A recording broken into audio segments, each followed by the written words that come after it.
ಗಜಮುಖನೆ ಮೆರೆ ವೇಕದಂತನೆ ನಿಜ ಗುಣಾನ್ವಿತ ಪರಶುಧಾರನೆ ರಜತಗಿರಿಗೊಡೆಯನ ಕುಮಾರನೆ ವಿದ್ಯೆವಾರಿಧಿ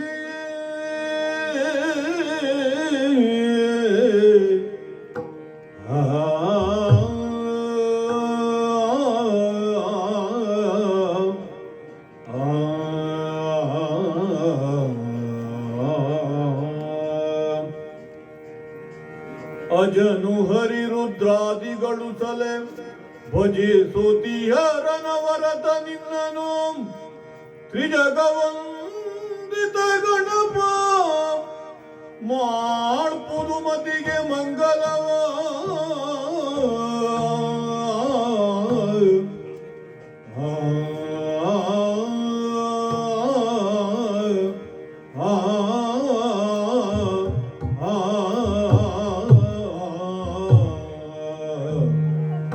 ತ್ರಿಜಗವಂದಿತ ಗಣಪ ಮಾಡ್ಪುದು ಮತಿಗೆ ಮಂಗಲವ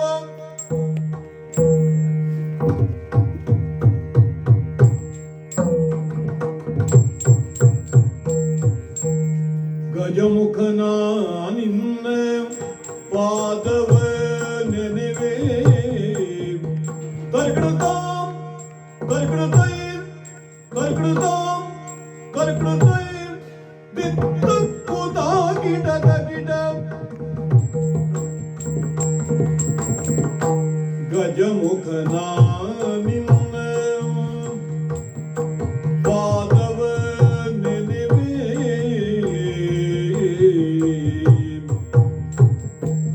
ಗಜಮುಖನ ನಿನ್ನ ಪಾದವ ನೆನೆವೆನು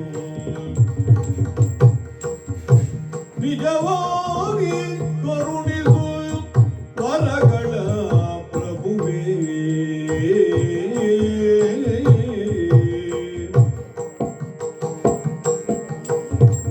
ಮೂಷಕ ವಾಹನ ಮೋದಕ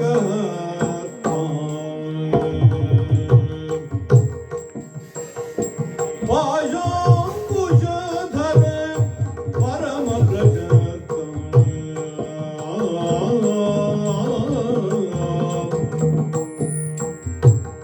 ಬುದ್ಧಿ ಪ್ರದಾಯಕ ಪುಸ್ತಕಧಾರಿ ಸಿದ್ಧಿ ವಿನಾಯಕ ಪಾದ ನಮಸ್ತೆ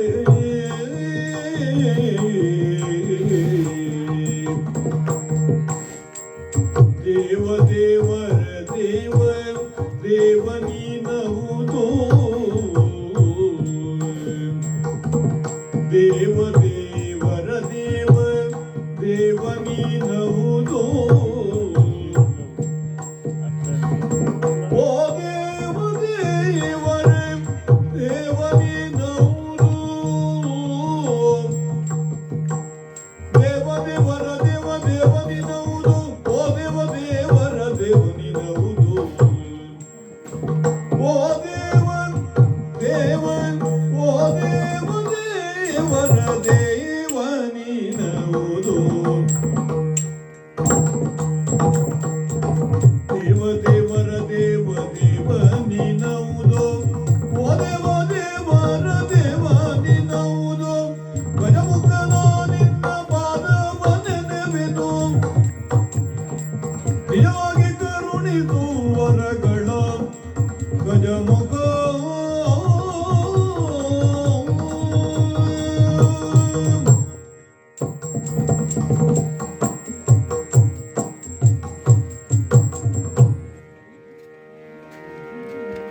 ಇಂದಿರಗೆ ತಲೆಬಾಗಿ ಪರಮಾನಂದ ಭಕ್ತಿಯೊಳಜನ ಧ್ಯಾನಿಸಿ ವಂದಿಸುವೆ ಶಾರದೆಗೆ ಶಕ್ರಾದ್ಯಮರ ಲಿಂಗರಗಿ ನಾಂದಿಯೊಳುವರ ವ್ಯಾಸ ಮುನಿಪದ ದ್ವಂದ್ವ ಕಾನತನಾಗಿ ಕವಿಗಳ ಸಂದಣಿಗೆ ಬಲ ಬಂದು ಪೇಳುವೆ ನೀ ಹರಿಕಥಾಮೃತವ ಆ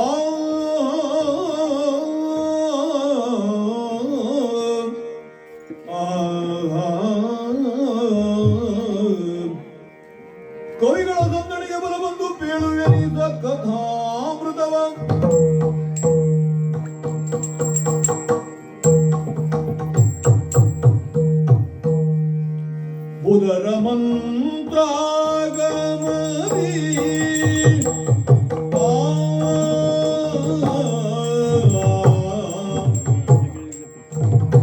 ಬುಧರ ಮಂತ್ರಾಗಮರಿ ಪಂಕಜವದನೆಯರ ಶೋಭಾನದಿಯು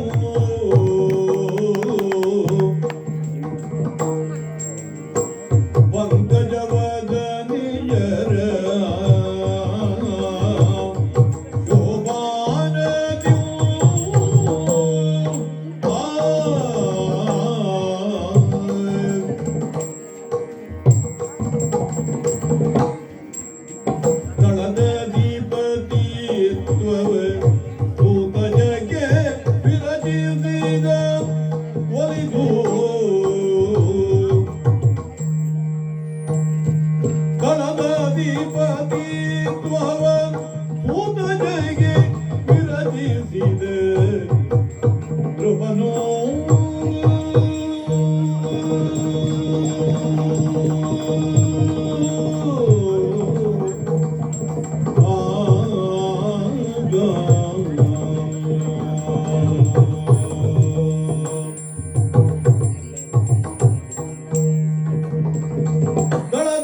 ಜೀವನವೆಂದ ಮೇಲೆ ನೋವಾಗಲಿ ನಲಿವಾಗಲಿ ಗೆಲುವಾಗಲಿ ಸೋಲಾಗಲಿ ಇದ್ದದ್ದೇ. ಆದರೆ ನಿತ್ಯವೂ ಸೋಲು ಅಂತಾದರೆ ಯುದ್ಧ ಪ್ರಾರಂಭವಾಗಿ ಆಗಲೇ 16 ದಿನಗಳು ಕಳೆದು ಹೋದವು. ಇಷ್ಟೂ ದಿನಗಳ ಯುದ್ಧದಲ್ಲಿ ನಾವು ಕಂಡದ್ದು ಸೋಲು ಸೋಲು ಸೋಲು. ಹಾಗೆ ಒಂದೇ ಒಂದು ದಿನವಾದರೂ ಯುದ್ಧದಲ್ಲಿ ಗೆಲುವಾಗಿದೆ ಎನ್ನುವುದಾಗಿ ಆತ್ಮವಿಶ್ವಾಸದಿಂದ ಎದೆಯುಬ್ಬಿಸಿ ಹೇಳಿಕೊಳ್ಳುವ ಪ್ರಮೇಯವೇ ಈ ಕೌರವನಿಗೆ ಬರಲಿಲ್ಲವಲ್ಲ. ಪಾಂಡವರ ಸೇನೆಯಲ್ಲಿ ಯಾರಿದ್ದಾರೆ, ಎಷ್ಟು ಜನರಿದ್ದಾರೆ ಎನ್ನುವುದು ನಗಣ್ಯ. ಯಾಕೆಂದರೆ ನಿಷ್ಪಾಂಡವ ಪೃಥ್ವಿಯನ್ನು ನಿರ್ಮಿಸುವುದು ಈ ಸುಯೋಧನನ ನಿರ್ಣಯ. ಹಸ್ತಿನಾವತಿಯನ್ನು ನಾನೊಬ್ಬನೇ ಆಳಬೇಕು ಎನ್ನುವುದಾಗಿ ನಾನು ಅಂದುಕೊಂಡಿದ್ದು. 10 ದಿನಗಳ ಕಾಲ ಭೀಷ್ಮಾಚಾರ್ಯರು ಹೋರಾಟವನ್ನು ಮಾಡಿದರು. ಮೊಮ್ಮಕ್ಕಳು ಎನ್ನುವ ಮಮಕಾರದಿಂದಲೋ ಏನೋ ಪಾಂಡವರಿಗೆ ಏನೂ ಆಗದಂತೆಯೇ ನೋಡಿಕೊಂಡರಲ್ಲ. ಅಷ್ಟೋ ಇಷ್ಟೋ ಸೈನಿಕರನ್ನ ಕೊಂದರೂ ಸಹ ಅದರಿಂದ ಸೈನಿಕರ ಸಂಖ್ಯೆ ಕಡಿಮೆಯಾಯಿತೇ ವಿನಃ ನನ್ನ ಉದ್ದೇಶ ಈಡೇರಲಿಲ್ಲ. ಹಾಗಾಗಿ ಇದುವರೆಗೂ ನಾನು ಭೀಷ್ಮಾಚಾರ್ಯರ ನಂತರ ದ್ರೋಣಾಚಾರ್ಯರು 5 ದಿನಗಳ ಕಾಲ ಯುದ್ಧವನ್ನು ಮಾಡಿದರೂ ಸಹ ಅವರೂ ಸಹ ಮಗನ ವ್ಯಾಮೋಹದಿಂದಾಗಿ ಸ್ವರ್ಗಸ್ಥರಾದರು. ಯಾವಾಗ ಪಾಂಡವರು ಶತಶೃಂಗ ಪರ್ವತದಿಂದ ನಮ್ಮದಾದ ಈ ಹಸ್ತಿನಾವತಿಗೆ ಆಗಮಿಸಿದರು, ಅಂದಿನಿಂದಲೂ ನಾನು ಅವರನ್ನು ವಿರೋಧಿಗಳು ಅಂತಲೇ ಭಾವಿಸಿಕೊಂಡಿದ್ದೇನೆ. ಅವರನ್ನು ಮಟ್ಟ ಹಾಕಲಿಕ್ಕೆ ಏನೇನು ಬೇಕೋ ಎಲ್ಲವನ್ನೂ ಮಾಡುತ್ತಲೇ ಬಂದಿದ್ದೇನೆ. ಅದು ದ್ಯೂತವೋ ಅಥವಾ ಇನ್ನೊಂದು ಏನೇ ಇರಲಿ, ಸನ್ಮಾರ್ಗದಲ್ಲಿ ನಡೆದನೋ ಅಥವಾ ಇತರರು ಹೇಳುವಂತೆ ದುರ್ಮಾರ್ಗದಲ್ಲಿ ನಡೆದನೋ, ಒಟ್ಟಿನಲ್ಲಿ ನನಗೆ ನನ್ನ ಈ ಹಸ್ತಿನಾವತಿಯನ್ನು ನಾನೇ ಆಳಬೇಕು, ಪಾಂಡವರು ಇಲ್ಲದಂತೆ ಮಾಡಬೇಕು ಎನ್ನುವುದೇ ನನ್ನ ಗುರಿಯಾಗಿತ್ತು. ಅಷ್ಟು ಮಾತ್ರವಲ್ಲ, ಅಂದು ಸಂಧಾನಕ್ಕೆ ಬಂದ ಕೃಷ್ಣನಲ್ಲಿ ನಾನು ಹೇಳಿದ ಮಾತೇನು, ಪಾಂಡವರು ರಾಜ್ಯ ಬೇಕು ಎನ್ನುವುದಾದರೆ, ಪಾಂಡವರಿಗೆ ರಾಜ್ಯ ಬೇಕು ಎನ್ನುವುದಾದರೆ ಅದನ್ನು ಆಯುಧದ ಮೊನೆಯಲ್ಲಿ ಬಾಣದ ಅಂಚಿನಲ್ಲಿಯೇ ಪಡೆದುಕೊಳ್ಳಬೇಕು, ಯುದ್ಧವನ್ನು ಮಾಡಿಯೇ ಪಡೆದುಕೊಳ್ಳಬೇಕು ಎನ್ನುವುದಾಗಿ ಪಂಥಾಹ್ವಾನವನ್ನು ನೀಡಿದ್ದೇನೆ. ಏನೇ ಮಾಡಿದರೂ ಅಲ್ಲಿಂದ ಇಲ್ಲಿಯವರೆಗೂ ನಾವು ಸೋಲುತ್ತಲೇ ಬಂದಿದ್ದೇವೆ. ಎಲ್ಲ ವ್ಯವಸ್ಥೆಯು ಸುವ್ಯವಸ್ಥಿತವಾಗಿದ್ದರೂ ಸಹ ಕಾರ್ಯಕ್ರಮ ಸೋಲಲು ಅಥವಾ ಕಾರ್ಯಕ್ರಮ ಯಶಸ್ವಿಯಾಗದೇ ಇರಲು ಕಾರಣ ಏನು ಎಂದು ಆಲೋಚಿಸುತ್ತಾ ಇದ್ದೇನೆ. ಅತಿರಥ ಮಹಾರಥರು ನಮ್ಮ ಪಕ್ಷದಲ್ಲಿ ಇದ್ದಾರೆ. ಭೀಷ್ಮಾಚಾರ್ಯರು, ಶಯ್ಯೆಯಲ್ಲಿರುವ ಭೀಷ್ಮಾಚಾರ್ಯರು, ಸ್ವರ್ಗಸ್ಥರಾದ ದ್ರೋಣಾಚಾರ್ಯರು, ಈಗ ನಮ್ಮ ಪಕ್ಷದಲ್ಲಿರುವ ಅಶ್ವತ್ಥಾಮ, ಚಿರಂಜೀವಿ ಕೃಪ. ಅಷ್ಟೇ ಅಲ್ಲ, ಮಹಾಪರಾಕ್ರಮಿ ಎಂದು ನಾನು ನಂಬಿಕೊಂಡಿರುವಂತಹ ನನ್ನ ಆಪ್ತ ಸಖ ಕರ್ಣ ನನ್ನೊಂದಿಗಿದ್ದಾನೆ.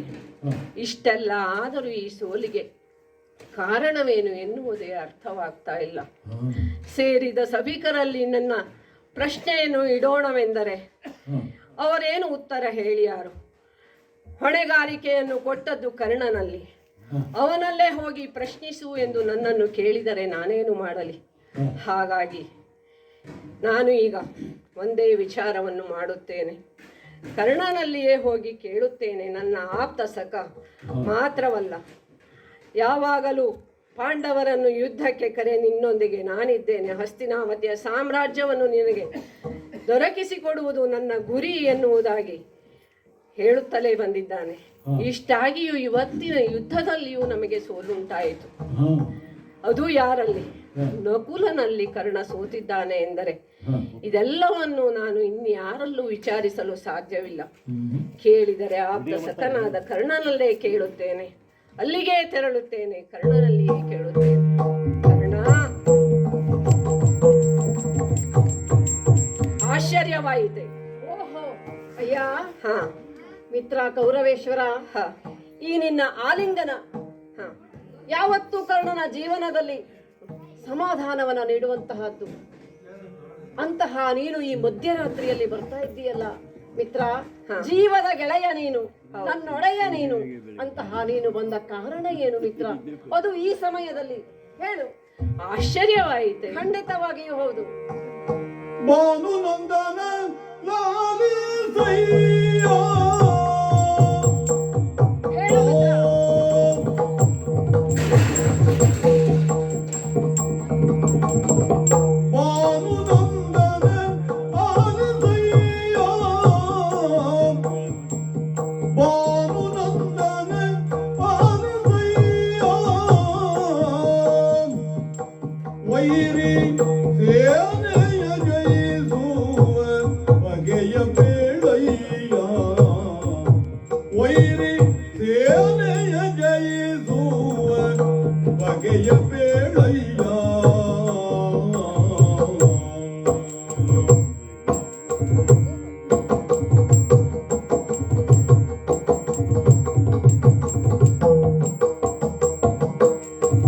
ನಮಗೆ ಯುದ್ಧದಿ ಜಯವಿಲ್ಲ, ನಮಗೆ ಯುದ್ಧದಿ ಜಯವಿಲ್ಲ, ರಮಣರ ಕರೆ ತಂದು ಒಲಿಸಿದೆ ಬಲ್ಲ, ರಮಣರ ಕರೆ ತಂದು ಒಲಿಸಿದೆ ಬಲ್ಲ. ನಮಗೆ ಯುದ್ಧದಿ ಜಯವಿಲ್ಲ, ಜಯವಿಲ್ಲ, ಜಯವಿಲ್ಲ, ರಮಣರ ಕರೆ ತಂದು ಕೊಲಿಸಿದೆವಲ್ಲ.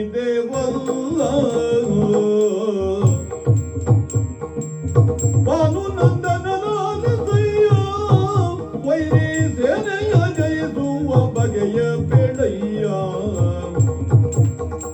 ಬಾನು ನಂದನ ಲಾಲಿಸಯ್ಯ, ವೈರಿ ಸೇನೆಯ ಜಯಿಸುವ ಬಗೆಯ ಬೀಳಯ್ಯ.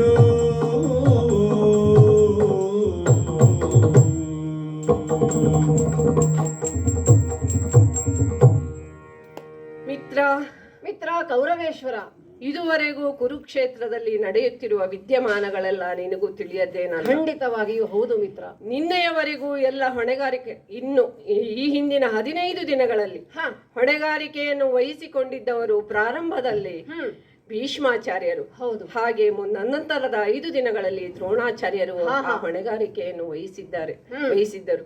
ಆದರೆ ನಿನ್ನೆಯ ದಿನ ಎಲ್ಲರ ಸಲಹೆಯಂತೆ, ಹಿರಿಯರ ಸಲಹೆಯಂತೆ ನಿನಗೆ ಸೇನಾಧಿಪತ್ಯವನ್ನು ಕೊಟ್ಟಿದ್ದು ನಿನಗೂ ಗೊತ್ತೇ ಇದೆ. ಹೌದು ಮಿತ್ರ. ಅದರಂತೆಯೇ ನೀನು ಇಂದಿನ ಯುದ್ಧದಲ್ಲಿ ಹೋದದ್ದು ಹೌದು. ನಿನ್ನ ಹೊಣೆಗಾರಿಕೆಯನ್ನು ನೀನು ನಿರ್ವಹಿಸಿದ್ದು ಹೌದು.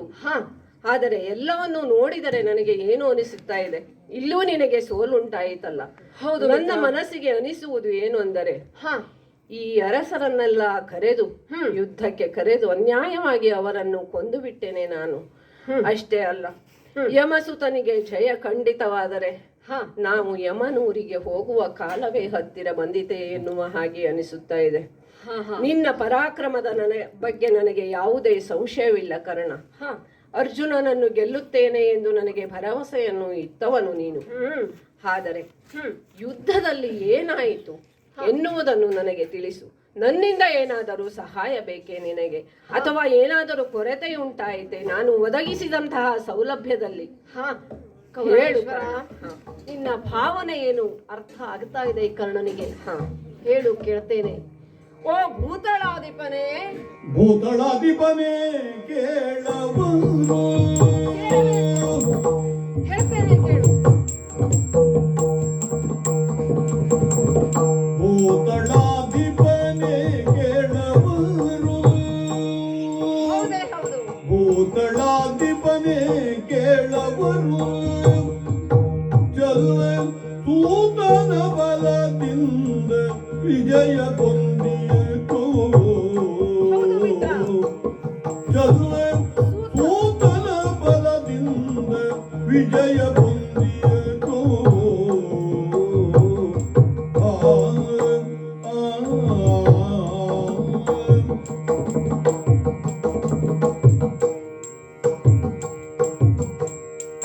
ಸೂತ ಪ್ರೌಢನೋರ್ವ ಇರಲು.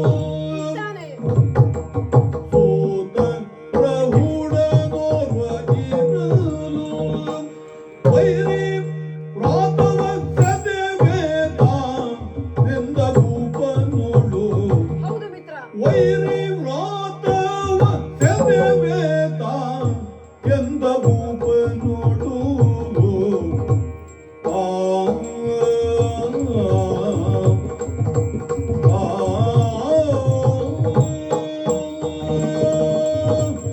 ಭೂತ ಪ್ರೌಢನೋರ್ವ ಇರಲು. ವೈರಿ ವ್ರಾತವ ಸೆದೆವೆ ಸೆದೆವೆ ಸೆದೆವೆ ಎಂದ ಭೂಪನೊಳು.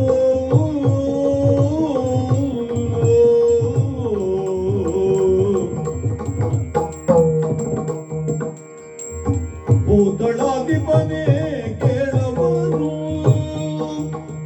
ಭೂತಳಾಧಿಪನೇ ಕೇಳವರು. ಓ ಮಿತ್ರ ಕೌರವೇಶ್ವರ, ಮಿತ್ರ, ನನ್ನನ್ನೇ ನಂಬಿ ಯುದ್ಧವನ್ನ ಗಂಟಿಕ್ಕಿದವ ನೀನು. ಹೌದು, ಗೊತ್ತು ನನಗೆ. ಆದರೆ ಏನು ಮಾಡೋಣ ಹೇಳು ಮಿತ್ರ. ಇಂದಿನ ಯುದ್ಧದಲ್ಲಿ ನಮಗೆ ಅಪಜಯವಾಯಿತು. ಹೌದು, ನನ್ನನ್ನೇ ನಂಬಿದ್ದೀಯಲ್ಲ ನೀನು. ಹೌದು. ನೀನು ನಂಬಿದ ನನ್ನಿಂದಲೂ ಏನು ಮಾಡುವುದಕ್ಕಾಗಲಿಲ್ಲ ಎನ್ನುವಂತಹ ಚಿಂತೆ ಏನೋ ಗೆಳೆಯ? ಹಾಗೇನಿಲ್ಲ ಕರ್ಣ, ನಿನ್ನ ಪರಾಕ್ರಮದ ಬಗ್ಗೆ ನನಗೆ ನಂಬಿಕೆ ಇದೆ. ಆದರೆ ಆದದ್ದು ಏನು ಅಂತ ಕೇಳ್ತಾ ಇದ್ದೇನೆ ಮಿತ್ರ. ಜೊತೆಗೆ ನನ್ನಂತಹವನಿದ್ದು ಜಯಸಿರಿಯನ್ನ ನಮ್ಮತ್ತವನಿಸಿಕೊಳ್ಳುವುದು ಸಾಧ್ಯವಾಗಲೇ ಇಲ್ಲವಲ್ಲ ಎನ್ನುವಂತಹ ದುಗುಡವೇನು ಮಿತ್ರ? ಇಲ್ಲ ಅಂತ ಹೇಳಿದರೂ ಸಹ ನಿನ್ನ ಭಾವನೆ ಅರ್ಥ ಆಗ್ತಾ ಇದೆ ಮಿತ್ರ. ಇಂತಹ ಶೌರ್ಯ ಪರಾಕ್ರಮಗಳಿದ್ದರೂ ನಮಗೆ ಸೋಲಾಗುತ್ತಾ ಇದೆಯಲ್ಲ, ಅದಕ್ಕೆ ಕಾರಣ ಏನು?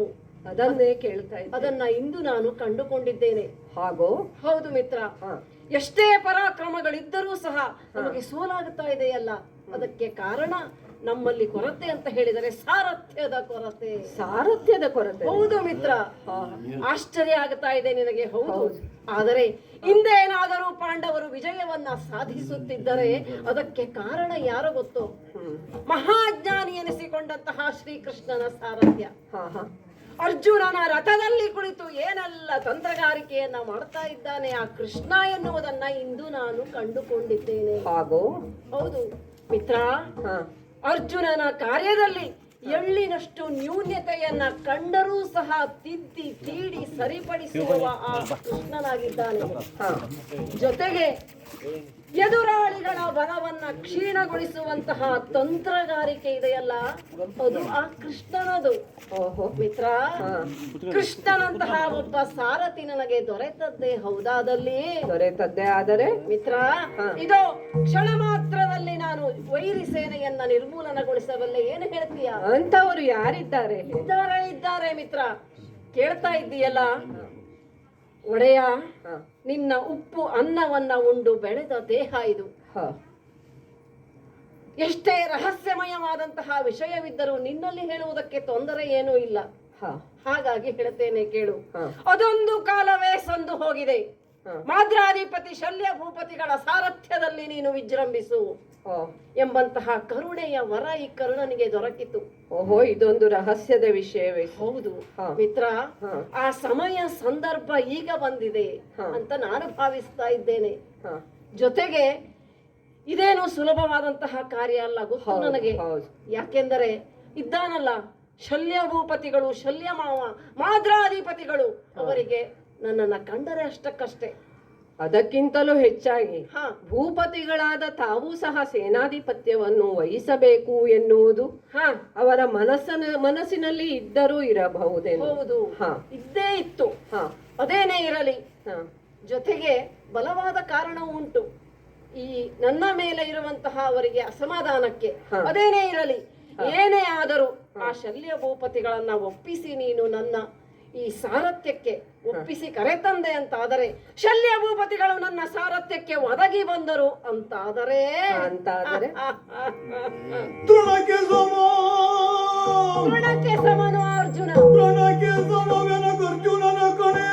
ಹೌದೇ ಹೌದು, ಅರ್ಜುನನ ಕಣೆ ಕಣೆ ಕಣೆ ಗಿಣಿಗಳಿಗೆ ಬಟಸೂತನಾದರೆ ರಣದಿ ಹೆಣದೌತಣವ ಮಾಡುವೆ. ಭೂತ ಸಂಕುಲಕ್ಕೆ ಮೊಣಿಸಿ ಜಯಿಸುವೆ ಪಾಂಡುತನಯರ ಅಣಕವಲ್ಲೆಂದ ತುಲ ರೋಷದಿ ಕುಣಿಯೇ ಕೌರವ ಸೂತ ಜನ ತಕ್ಕೈದು ತಿಂತೆಂದ.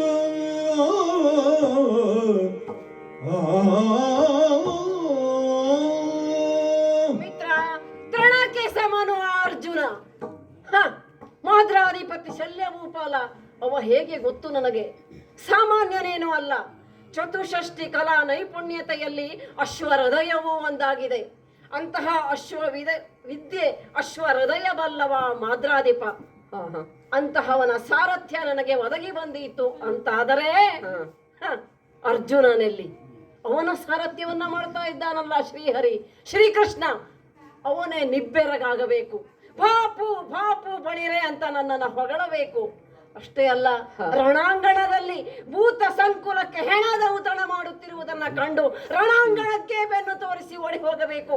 ಇದು ನನ್ನ ವಿಶ್ವಾಸದ ಭರವಸೆಯ ಮಾತು ಮಿತ್ರ. ನಿನಗೆ ಅಣಕದ ಮಾತು ಅಂತ ತಿಳಿದುಕೊಳ್ಳಬೇಡ. ಅಣಕದ ಮಾತು ಅಂತಲ್ಲ, ಇಷ್ಟು ಭರವಸೆಯ ಮಾತುಗಳನ್ನು ನೀನು ಆಡುತ್ತೆ ಅಂತಾದರೆ ಖಂಡಿತವಾಗಿಯೂ ನಾನು ಶಲ್ಯನಲ್ಲಿ ಹೋಗಿ ನನ್ನ ಪ್ರಯತ್ನವನ್ನು ಮಾಡುತ್ತೇನೆ. ಯಾಕೆಂದರೆ ಶಲ್ಯನ ಮಾತಿನಲ್ಲಿ ಸ್ವಲ್ಪ ಅಧಿಕವೇ. ನಾನು ಹೇಳಿದ್ದನ್ನು ಒಪ್ಪುತ್ತಾನೆ ಎನ್ನುವ ಭರವಸೆ ಇಲ್ಲವಾದರೂ ಹೇಗಾದರೂ ಮಾಡಿ ನಮಗೆ ಜಯ ಸಿಗುತ್ತದೆ ಎಂತಾದರೆ ಅವನನ್ನು ಒಪ್ಪಿಸಿ ಬರುತ್ತೇನೆ ಸಂತೋಷದಿಂದ. ಹೋಗಿ ಬಾ, ನೀನು ಹೊತ್ತ ಕಾರ್ಯ ಜಯವಾಗಲಿ ಮಿತ್ರ, ಹೋಗಿ ಬಾ. ತರಣಿ ಜನ ಸವಿನುಡಿಗೆ ಕೂತ ತರಣಿ ಜನ ಸವಿನುಡಿಗೆ ಹಿಕ್ಕೂತ ಅರಸ ವಂದನವೇರಿ ಅರಸ ಅಂದಣವೇರಿ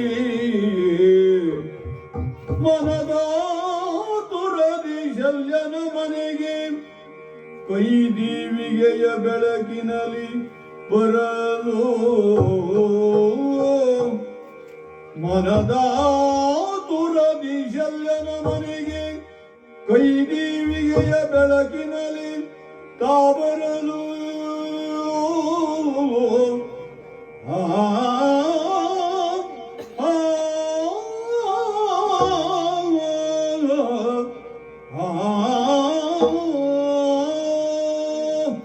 ಕುರುಕ್ಷೇತ್ರ ಯುದ್ಧ ಪ್ರಾರಂಭವಾಗಿ 16 ದಿನಗಳೇ ಕಳೆದು ಹೋಗಿವೆ.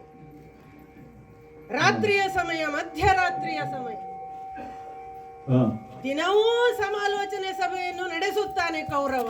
ಓ ಇವತ್ತು ಉದ್ದೇಶಪೂರ್ವಕವಾಗಿ ಹೋಗಲಿಲ್ಲ. ಹಾ ಹೋದರೆ ಏನಿದ್ದೀತು ಹೊಸದು? ಹಾ ಅದೇ ರಾಗ ಅದೇ ಹಾಡು, ಹಾ ದಿನವೂ ಸೋಲಿನ ಕತೆ. ಓಹೋ ಏನು ಮಾಡೋಣ ಏನು ಮಾಡೋಣ? ಹಾ ಅಲ್ಲ, ನನ್ನನ್ನಾದ್ರೂ ಅವ ಕೇಳಿದ್ರೆ ಬೇರೆ ಪ್ರಶ್ನೆ ಇತ್ತು. ಹಾ ವಿಶೇಷ ಆಹ್ವಾನಿತನಾಗಿಯೇ ನಾನು ಬಂದಿದ್ದೇನೆ. ಹ್ಮ್ ನಿಜವಾಗಿ ನಾನು ಪಾಂಡವರ ಪಕ್ಷದಲ್ಲಿ ಇರಬೇಕಾದವ. ಹೌದಂತೆ. ಮಾರ್ಗ ಮಧ್ಯದಲ್ಲಿ ಇವ ನನ್ನನ್ನು ಕರೆದ, ಸತ್ಕರಿಸಿ. ಕೇಳಿದ್ದೇವೆ. ಹಾಗಾಗಿ ಬಂದಿದ್ದೇನೆ. ಬಂದವ ಹೇಗಿದ್ದೇನೆ, ಹೇಗೆ ವ್ಯವಹರಿಸಿದ್ದೇನೆ, ಅದು ಮುಖ್ಯ ಆಗುತ್ತದೆ. ಹಾ ನಾನಾಗಿ ಕೌರವನಲ್ಲಿ ನನ್ನ ಮನದಿಚ್ಛೆ ಏನು ಆಡಿದ್ದಿಲ್ಲ. ಹ್ಮ್ ನಮ್ಮ ಸ್ಥಾನವೇ ಹಾಗೆ. ಸ್ಥಾನಮಾನ ಗೌರವವನ್ನು ಕಾಪಾಡಿಕೊಂಡು ಬಂದವನು ಮಾತ್ರಾಧೀಪ. ಹಾ ಈ ವಂಶದ ಬೀಗನ ಸ್ಥಾನದಲ್ಲಿ ಇದ್ದೇನೆ. ಹಾ ಪಾಂಡು ಚಕ್ರವರ್ತಿಗೆ ನನ್ನ ತಂಗಿಯನ್ನು ಮದುವೆ ಮಾಡಿಕೊಟ್ಟದ್ದು, ಹಾ ನನ್ನ ಮಕ್ಕಳನ್ನು ಮತ್ತೆ ಮಾದ್ರಿಸುತರಿಗೆ ಕೊಟ್ಟಿದ್ದೇನೆ. ಹಾ ಹಾಗಿರುವ ಕಾಲಕ್ಕೆ ನೆಂಟಸ್ತನ ಎರಡೂ ಕಡೆಯಲ್ಲೂ ಇದೆ. ಹಾ ಇವರು ದಾಯಾದಿಗಳೇ ಅಲ್ಲವೋ? ಹಾಗಾಗಿ ನನಗೆ ಪಕ್ಷ ಆ ಪಕ್ಷ ಈ ಪಕ್ಷ ಅಂತ ಭೇದ ಇಲ್ಲ. ಈಗ ಬಂದು ನೆಲೆಸಿದೆ ಅಂತ ಆದ ಮೇಲೆ ಮತ್ತೆ ಈ ಪಕ್ಷಕ್ಕಾಗಿ ನಾನು ದುಡಿಬೇಕು. ಆದ್ರೆ ದುಡಿಸಿಕೊಳ್ಳುವುದು ಹೇಗೆ ಅವನಿಗೆ ಗೊತ್ತಿಲ್ವಲ್ಲ. ಓ ಇಷ್ಟೆಲ್ಲ ಅನುಭವಿಸುತ್ತಾ ಇದ್ದಾನೆ. ಹಾ ಮತ್ತೆ ನಾಯಕತ್ವದ ಕೊರತೆ ಅಥವಾ ಅದು ಸರಿ ಇಲ್ಲ ಅಂತ ಆದ್ರೆ ಹೀಗೆ ಗೆಲ್ಲುವುದು ಸುಲಭಕ್ಕೆ ಸಿಗುವುದಿಲ್ಲ. ಹಾ ಹಾ ನಾನಾಗಿ ಇಂಥದ್ದು ಕೊಡಿ ಅಂತ ಆಡೋನಲ್ಲ. ಹಾ ಅವ ಕೇಳಬೇಕು. ಹ್ಮ್ ಕಾದೆ ಕಾದೆ ಕಾದೆ ಹ್ಮ್ ಕರ್ಣನಿಗೆ ಕೊಟ್ಟಿದ್ದಾನೆ ನಿನ್ನೆಯಿಂದ ಸೇನಾಧಿಪತ್ಯವನ್ನ. ಹಾ ಹೊಸತೇನೂ ಇಲ್ಲ, ಪ್ರಯೋಜನಕ್ಕಿಲ್ಲ. ಹೀಗೆ ಯೋಚಿಸುತ್ತಾ ನಾನು ಉದ್ದೇಶಪೂರ್ವಕವಾಗಿ ಇಲ್ಲೇ ಇದ್ದದ್ದು ನನ್ನ ಬಿಡದಿಯಲ್ಲಿ. ಹಾ ನಾನು ಹೋಗಲಿಲ್ಲ ಅಂತ ಮತ್ತೆ ಕರೆಯನೂ ಇಲ್ಲ ಇವತ್ತು. ಹಾ ಅಲ್ಲ, ಕೆಲವೊಂದು ಏನಿರ್ತದೆ, ಹಾ ಸಾಮಾನ್ಯವಾಗಿ ಹಿರಿಯರು ಅವರನ್ನು ಹೀಗೆ ಬರಲಿಲ್ಲ ಅಂತ ಆದ್ರೂ ಪ್ರಶ್ನೆ ಮಾಡುವುದಿಲ್ಲ. ಅದು ಆಕ್ಷೇಪ ಅಂತ ಅಲ್ಲ. ಹಾ ಏನೋ ಹಿರಿಯರಲ್ವ, ವಯೋವೃದ್ಧರು, ಅದು ಬಂದರೆ ಸಂತೋಷ, ಬರದಿದ್ದರೆ ಆದೀತು ಅನ್ನುವ ಮನೋಧರಣೆ ಇರಬಹುದು. ಇರಲಿ ಬಿಡಿ. ಆದರೆ ಓ ಹೀಗೆ ನೋಡುವಾಗ ಹಾ ಯಾರೋ ಬರುತ್ತಾ ಇದ್ದಾರೆ ಇತ್ತ. ಹಾ ಕಂದೀಲಿನ ಬೆಳಕನ್ನು ಹಿಡಿದು ಇತ್ತಲೇ ನನ್ನ ಬಿಡದಿ ಅಂತ ಬಂದಿದ್ದಾರೆ. ಚರರಮೂನು ಕಾಣುತ್ತಾ ಇದ್ದಾರೆ. ಯಾರೋ ಬಂದಿದ್ದಾರೆ ಅಂತ ವಿಷಯ ತಿಳಿಸಿದ್ದಾರೆ. ನೋಡ್ತೇನೆ ನೋಡ್ತೇನೆ. ಓಹೋ, ಸುಯೋಧನ. ಮಾವ, ಏನಯ್ಯ? ಮಲಗಲಿಕ್ಕೆ ಹೊರಟಿದ್ರೇನು? ಕ್ಷಮಿಸಬೇಕು. ಹ, ಸರಿ ರಾತ್ರಿಯಲ್ಲಿ ಬಂದಿದ್ದೇನೆ. ಅಲ್ಲ, ನಿದ್ದೆ ಇಲ್ಲಿ ಬಂದ ಮೇಲೆ ಸರಿಯಾಗಿ ಬೀಳ್ತಾ ಇಲ್ಲ ಬಿಡಿ. ಹಾ ಹಾಗಾಗಿ ಮಲಗಿಲ್ಲ, ನಾನು ಕೂತೇ ಇದ್ದೆ. ನಾವು ಬಂದಿದ್ದೇನು ಈ ರಾತ್ರಿಯಲ್ಲಿ ಅಂತ ಆಶ್ಚರ್ಯ. ಏನು ವಿಷಯ ಮಾವ? ಕರ್ಣಾಗಿಂದಿನ ಸಮರದೊಳಗಾದ ವಾಣಿಯ ಕರ್ಣಗಿಂದಿನ ಸಮರದೊಳಗಾದ ಹಾನಿಯ ವರ್ಣಿಸಲೊಳವೇ ಮಾವಯ್ಯ ವರ್ಣಿಸಲೊಳವೇ ಮಾವಯ್ಯ ಎನ್ನ ದುಷ್ಕೃತ ವಯಸ್ಸೆ ಒಗುಳೊಂದು ಕೊರತೆ ಎನ್ನ ದುಷ್ಕೃತ ವಯಸ್ಸೆ ಮಗುಳೊಂದು ಕೊರತೆ ಉಂಟಿನ್ನು ತೀರ್ಚಬೇಕದನು.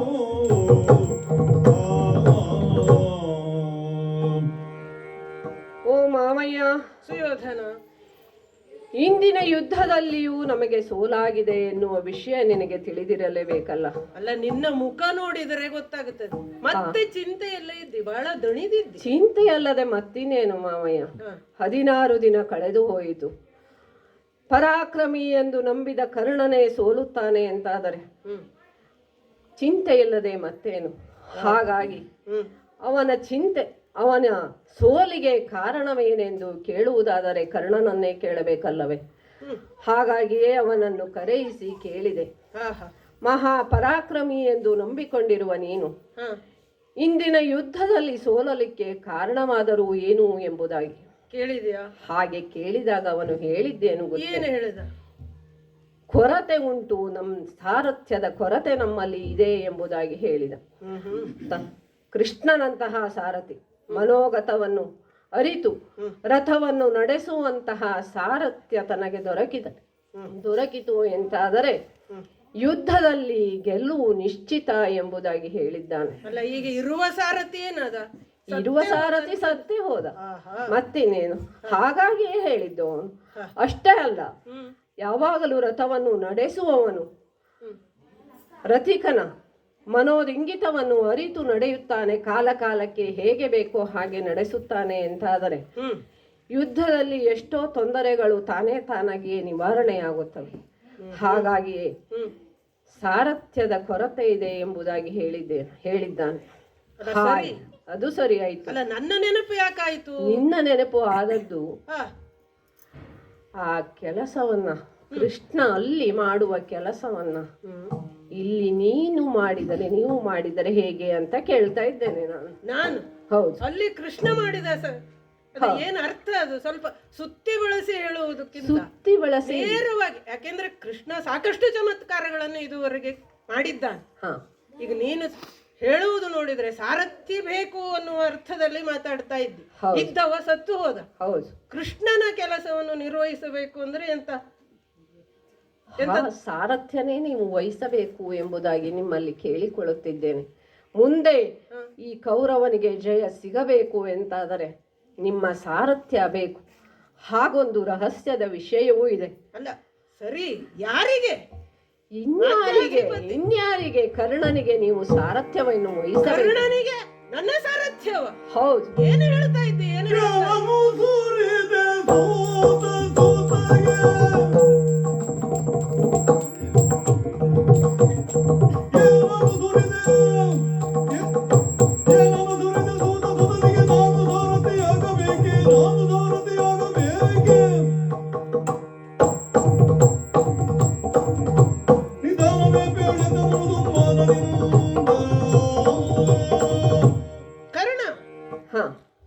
ಕರ್ಣನ ಸಾರಥ್ಯ?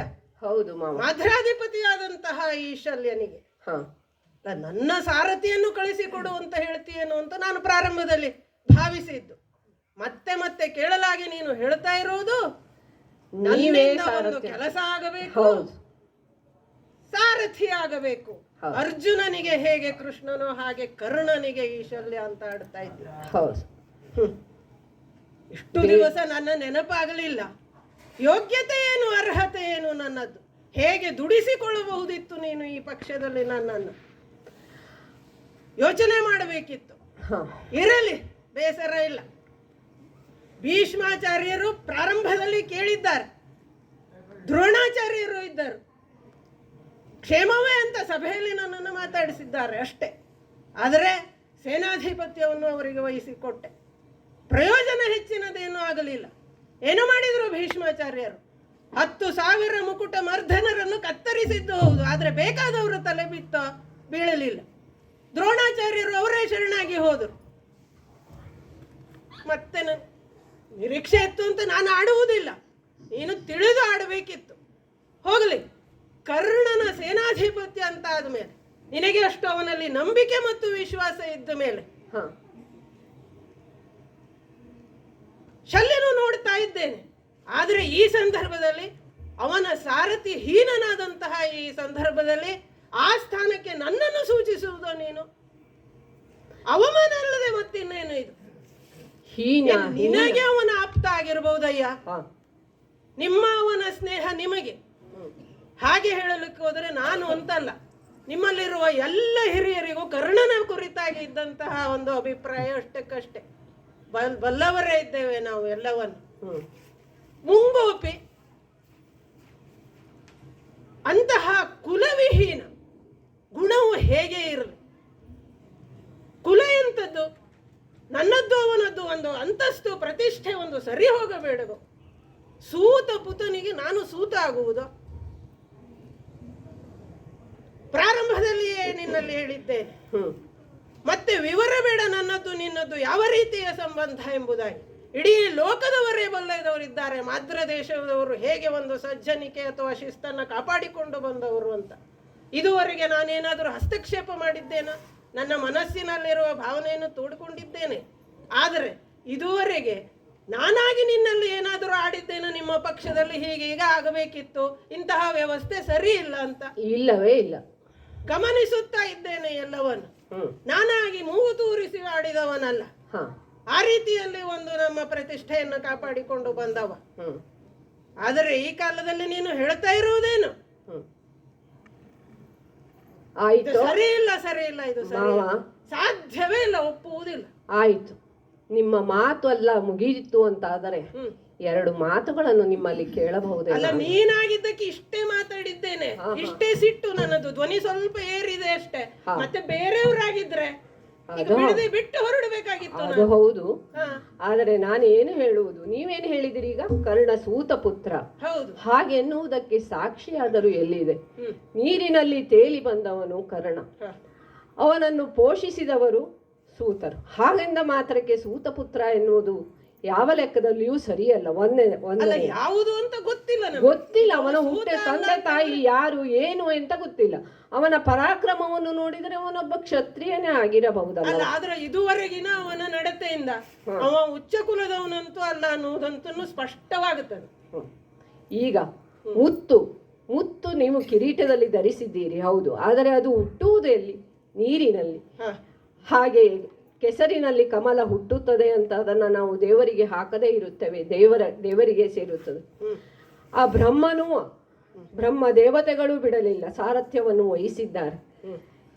ಹಿಂದೆ ಶಂಭಾಸುರರ ಕಾಳಗದ ಸಂದರ್ಭದಲ್ಲಿ ಬ್ರಹ್ಮದೇವರೇ ಸಾರಥ್ಯವನ್ನು ವಹಿಸಿದ್ದಾರೆ. ಸಾರಥ್ಯ ಒಂದು ಹೀನ ಕೃತ್ಯ ಅಂತ ನೀವು ಭಾವಿಸಬೇಡಿ. ಇದೋ ನಿಮ್ಮ ಕಾಲಿಗೆ ಬಿದ್ದು ನಾನು ಬೇಡಿಕೊಳ್ಳುತ್ತೇನೆ. ನಾನು ಮಾಡಿದವನೇ, ಯಾರಿಗೆ ಎನ್ನುವುದು ಮುಖ್ಯವಾಗುತ್ತದೆ. ಪಾಂಡು ಚಕ್ರವರ್ತಿಯವರಿಗೂ ಮಾಡಿದವರು ನೀವು. ಹಾಗೊಂದು ನಂಬಿಕೆಯಿಂದಲೇ ನಿಮ್ಮಲ್ಲಿ ಬಂದದ್ದಲ್ಲವೇ? ಅಂತವರಿಗೆ 4 ಜನರು, ಹೌದಾ? ಯಾರ್ಯಾರು ಅಂತ ಹೇಳಬೇಕಾಗಿಲ್ಲ. ಈಗ ಮುಖ್ಯವಾಗಿ ಕೃಷ್ಣ ಇದ್ದಾನೆ ಆ ಪಕ್ಷದಲ್ಲಿ, ಹೌದು. ಹೌದಾ? ಕೃಷ್ಣ ಮತ್ತು ಬ್ರಹ್ಮ ಅವರ ಉದಾಹರಣೆಯನ್ನು ನೀನು ಕೊಟ್ಟೆ. ಹೌದು, ಕೃಷ್ಣ ಅಂದರೆ ದೇವರು ಅಂತ ನಂಬಿಕೊಂಡಿದ್ದಾರೆ. ಅವನೇ ಸಾರಥ್ಯವನ್ನು ಮಾಡುತ್ತಿಲ್ಲವೋ ಈಗ? ಅವರ ಸರಿಸಮಾನನಾಗಿ ಈ ಶಲ್ಯ ಲೋಕಕ್ಕೆ ಗೊತ್ತುಂಟು. ಆದ್ರೆ ಯಾರಿಗೆ ಅನ್ನುವುದು ಪ್ರಶ್ನೆ. ಸಾರಥಿ ತನಕ್ಕೆ ನನ್ನ ಆಕ್ಷೇಪವಿಲ್ಲ, ಕರ್ಣನಿಗೆ ಅಂತ ಹೇಳ್ತಾ ಇದ್ದೀಯಲ್ಲ. ಹಾಗೆ ಹೇಳುವುದಕ್ಕೂ ಒಂದು ಕಾರಣ ಉಂಟು ಮಾವಯ್ಯ. ಪ್ರಾರಂಭದಲ್ಲೇ ನಾನು ಹೇಳಿದೆ, ಒಂದು ರಹಸ್ಯವನ್ನು ಹೇಳುತ್ತೇನೆ ಎಂಬುದಾಗಿ. ಏನು? ದ್ರೋಣಾಚಾರ್ಯರಿಂದ ವಿದ್ಯೆಯನ್ನು ಕಲಿತು ಹೋದಂತಹ ಕರ್ಣ ಮುಂದೆ ಹೋದದ್ದು ಭಾರ್ಗವರಾಮರಲ್ಲಿ. ಅವನಿಗೆ ಅವರಿಂದ ಒಂದು ವರವಿದೆ. ಮುಂದೊಂದು ದಿನ ಶಲ್ಯ ನಿನ್ನ ಸಾರಥ್ಯವನ್ನು ವಹಿಸಿದ ಅಂತಾದರೆ ಖಂಡಿತವಾಗಿಯೂ ನಿನಗೆ ಜಯ ಸಿಗುತ್ತದೆ ಎಂಬುದಾಗಿ ಅವರ ವರವಿದೆ. ಆ ಕಾರಣಕ್ಕಾಗಿಯೇ ನಿಮ್ಮ ಸಾರಥ್ಯವನ್ನೇ ಬಯಸಿ ಬಂದದ್ದು. ಮಾವ, ಇದೋ ನೀವು ಸಾರಥ್ಯವನ್ನು ವಹಿಸಿದಿರಿ ಅಂತಾದರೆ ಒಣಗುತ್ತಿರುವ ಈ ಕುರುವಂಶಲತೆ ಮತ್ತೆ ಚಿಗುರುತ್ತದೆ. ಹಾಗಾಗಿ ದೊಡ್ಡ ಮನಸ್ಸು ಮಾಡಿ ಈ ಸಾರಥ್ಯವನ್ನು ನೀವು ಒಪ್ಪಿಕೊಳ್ಳಬೇಕು. ಸುಯೋಧನ, ಈಗ ನೀನು ಬೇಡಿಕೊಳ್ತಾ ಇದ್ದಿ, ಯಾಚಿಸುತ್ತಾ ಇದ್ದಿ. ಈಗ ನೀನು ಇಷ್ಟೆಲ್ಲ ಹೇಳಿಕೊಳ್ಳುವ ಕಾಲಕ್ಕೆ ಮನಸ್ಸಿದೆ ಅಂತಲ್ಲ ಸಂಪೂರ್ಣ ಈಗಲೂ ನನಗೆ. ಈಗ ನೀನೇ ಆಗಲಿ, ನಿನ್ನ ತಮ್ಮಂದಿರಾಗಲಿ, ಯಾರೇ ಆಗಲಿ, ಮತ್ತೆ ಇದು ಹೀನಕೃತ್ಯ ಆಯ್ತು ಅದೆಲ್ಲ ಅಲ್ಲ, ಹೀನಕೃತ್ಯವೇ ಅಲ್ಲ, ಒಪ್ಪಿಕೊಳ್ಳುತ್ತಿದ್ದೆ.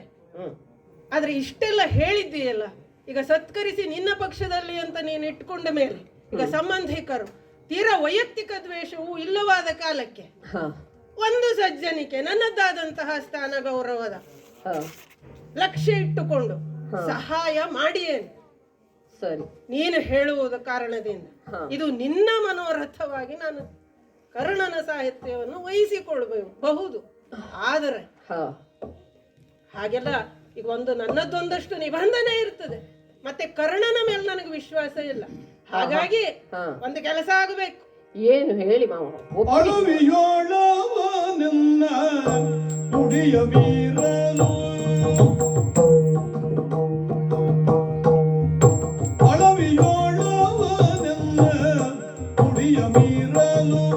ಅರೆಗಳಿಗೆ ನಾ ಅಲ್ಲಿರೇನು, ಅರೆಗಳಿಗೆ ನಾ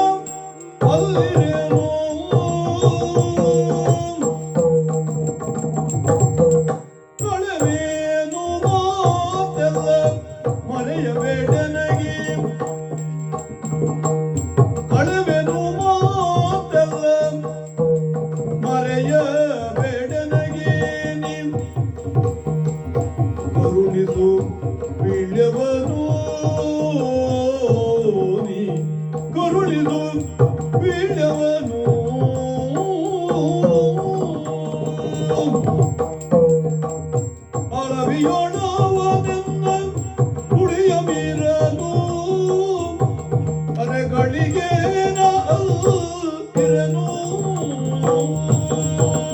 ಸುಯೋಧನ, ಮಾವ.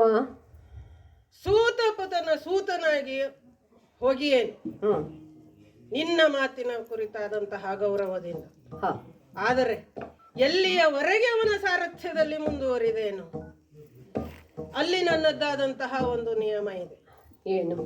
ಅಥವಾ ಇಚ್ಛೆ ಇದೆ. ಹ. ಈ ಕರ್ಣ ಸ್ವಲ್ಪ ಮುಂಗೋಪಿ ದುಡುಕುದವ, ಹ. ಅವನದ್ದೇ ಹಠ ಕಂಡಿದ್ದೇವೆ ಸಾಕಷ್ಟು ಬಾರಿ. ವಿವೇಚನೆ ಇಲ್ಲದೆ ವರ್ತಿಸುವಂತಹ ಗುಣವನ್ನು ಅವ ಹೊಂದಿದ್ದಾನೆ. ಮತ್ತೆ ಅವನಿಗಾಗಿ ಅಲ್ಲ, ಇದು ನಿನಗಾಗಿ ಎನ್ನುವುದನ್ನ ಮತ್ತೆ ಮತ್ತೆ ನೆನಪಿಸುತ್ತ ಹ. ಎಲ್ಲಿಯವರೆಗೆ ಅವನು ನನ್ನ ಮಾತನ್ನ ಗೌರವಿಸುತ್ತಾನ. ಹ. ಈಗ ನಾನು ಸಾರಥಿ ಅಂತ ಆದ್ಮೇಲೆ ರಥಿಕನಾದವನು ನನ್ನ ಕೆಲವೊಂದು ಸೂಚನೆಗಳನ್ನು ಗಮನಿಸಬೇಕಾಗುತ್ತದೆ, ಸ್ವೀಕರಿಸಬೇಕಾಗುತ್ತದೆ. ಅಲ್ಲಿ ನಮ್ಮಲ್ಲಿ ಪ್ರತಿಷ್ಠೆಯೋ ಅಥವಾ ವೈಮನಸ್ಯವೋ ಬಂತು ಅಂತ ಆದ್ರೆ ದ್ವೈರಥ ಯುದ್ಧ ಇಡೀ ಲೋಕವೇ ಕುತೂಹಲದಿಂದ ಇತ್ತ ನೋಡ್ತಾ ಇದೆ. ಕೃಷ್ಣಾರ್ಜುನರ ಕಾಳಗ ಪ್ರಸಂಗ ಯಾವಾಗ ಪ್ರಾರಂಭವಾಗುತ್ತದೆ ಅಂತ. ಯಾಕೆಂದ್ರೆ ಒಂದು ಅರ್ಜುನನ ಒಬ್ಬ ಕರ್ಣನು, ಕರ್ಣನು ಅರ್ಜುನನು ಎಂಬುದಾಗಿ ಪರಾಕ್ರಮದಲ್ಲಿ ಸಮಬಲ ಎನ್ನುವುದು ಈಗಾಗಲೇ ಕೆಲವಷ್ಟು ಬಾರಿ ಪ್ರಕಟ ಆಗಿದೆ. ಹಾಗಾಗಿಯೇ ಅಲ್ಲವೋ ಕೃಷ್ಣನ ಸಾರಥ್ಯವನ್ನು ಅರ್ಜುನ ಕೇಳಿದ್ದು. ಹಾಗಾಗಿ ನನ್ನ ಎದುರಾಳಿಯಾಗಿ ಅತ್ತ ಕಡೆಯಿಂದ ಕೃಷ್ಣನಿರುವಾಗ, ಕರ್ಣನ ಎದುರಾಳಿಯಾಗಿ ಅರ್ಜುನನಿರುವಾಗ ಈ ಶಲ್ಯನ ಸಾರಥ್ಯಕ್ಕೂ ಅಷ್ಟು ಮಹತ್ವ ಇರ್ತದೆ. ಹಾಗಾಗಿ ನಿನಗೆ ನಿಜವಾದಂತಹ ಗೆಲುವು ಬರ್ತದೆ ಅಂತಾದ್ರೆ ಅದು ಶಲ್ಯ ಸಾರಥ್ಯದಿಂದ ಬರಬೇಕು. ಹೌದು. ಕರ್ಣನಿಂದ ಅಂತ ವಿಶ್ವಾಸ ನನಗಿಲ್ಲ, ನಿನಗಿದ್ದರೂ ಸಹಿತವಾಗಿ. ಹಾಗಾಗಿ ನನ್ನ ಎಲ್ಲ ಸೂಚನೆಗಳನ್ನು ಅವ ಗಮನಿಸುತ್ತಾ ಗೌರವಿಸುತ್ತಾ ಪಾಲಿಸುತ್ತಾ ಬಂತ ಅಂತ ಆದ್ರೆ ಜಯ ನಿನಗೂ ಇದೆ, ನೀನು ಚಿಂತೆ ಬಿಡು.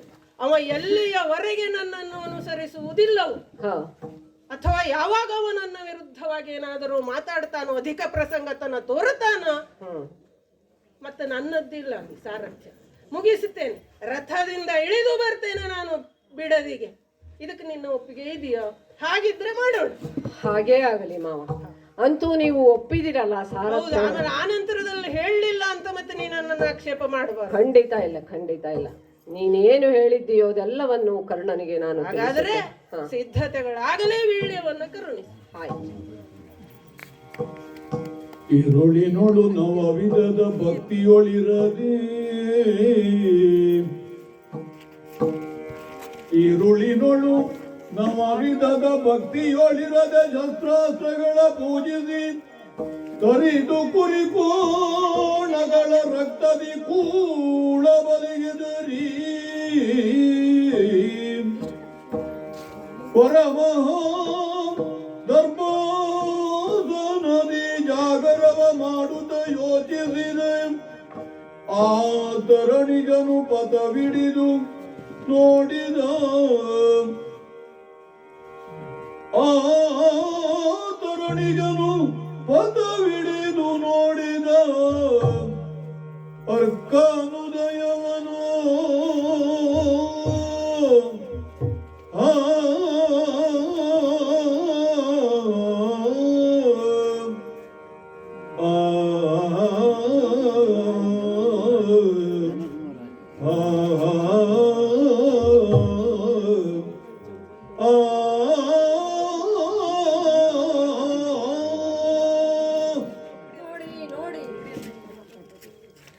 ಕರ್ಣನ ಜೀವನ ಇಲ್ಲಿಯವರೆಗೂ ಬಂದು ನಿಲ್ಲುತ್ತದೆ ಅಂತ ಭಾವಿಸಿರಲಿಲ್ಲ.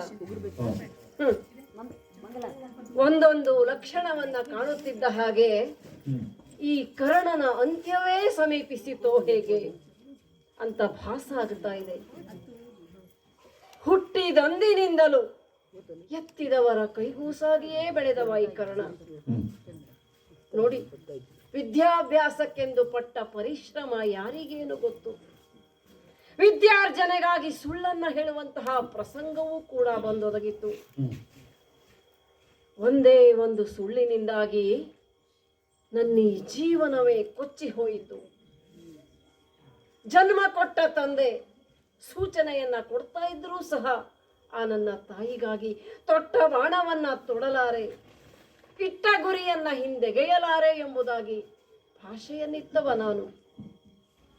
ಸಹೋದರರಾದ ಪಾಂಡವರ ಇವರ ತಲೆಯನ್ನ ಉಳುಹುತ್ತೇನೆ ಎಂಬುದಾಗಿ ಮಾತನ್ನು ಕೊಟ್ಟಿದ್ದೇನೆ ಆ ನನ್ನ ತಾಯಿಗೆ. ಆದರೆ ನೋಡಿ, ಅರ್ಜುನನೊಬ್ಬನ ಹೊರತಾಗಿ ಎಂಬ ಪ್ರಸ್ತಾವನೆಯನ್ನು ಮಾಡಿದ್ದೇನೆ. ಇಂದ್ರನಿಗೆ ಜನ್ಮಜಾತ ಕವಚವನ್ನಿತ್ತೆ. ವಿದ್ಯಾಭ್ಯಾಸದ ಸಂದರ್ಭದಲ್ಲಿಯೇ ಶಾಪಗ್ರಸ್ತನಾದೆ.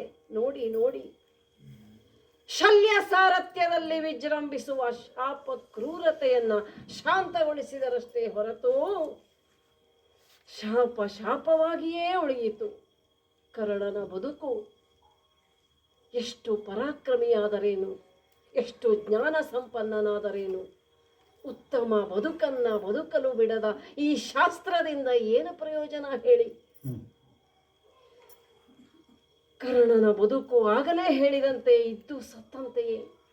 ಹೆತ್ತ ತಾಯಿಗೆ ನಾನು ಬೇಡವಾದೆ, ವಿದ್ಯೆ ಕೊಟ್ಟ ಆಚಾರ್ಯರಿಗೆ ಬೇಡವಾದೆ, ಸಮಾಜದಲ್ಲಿ ಯಾರಿಗೂ ಬೇಡವಾದೆ. ಸೂತ ಅಂತ ಹೇಳಿಸಿಕೊಂಡೆ. ಈಗ ಆ ನನ್ನ ತಾಯಿಗೆ ಕೊಟ್ಟ ಮಾತಿನಂತೆ ಸಹೋದರರಾದಂತಹ ಪಾಂಡವರ ಇವರ ತಲೆಯನ್ನ ಉಳುಹಿದೆ ಅಂತಾದರೆ ನನ್ನ ಆಪ್ತನಾಗಿದ್ದಾನಲ್ಲ ಕೌರವೇಶ್ವರ, ನನ್ನ ಆತ್ಮೀಯ ಮಿತ್ರ, ಅವನಿಗೆ ಕೃತಜ್ಞತೆಯನ್ನುಂಟು ಮಾಡಿದಂತಾಗುತ್ತದೆ.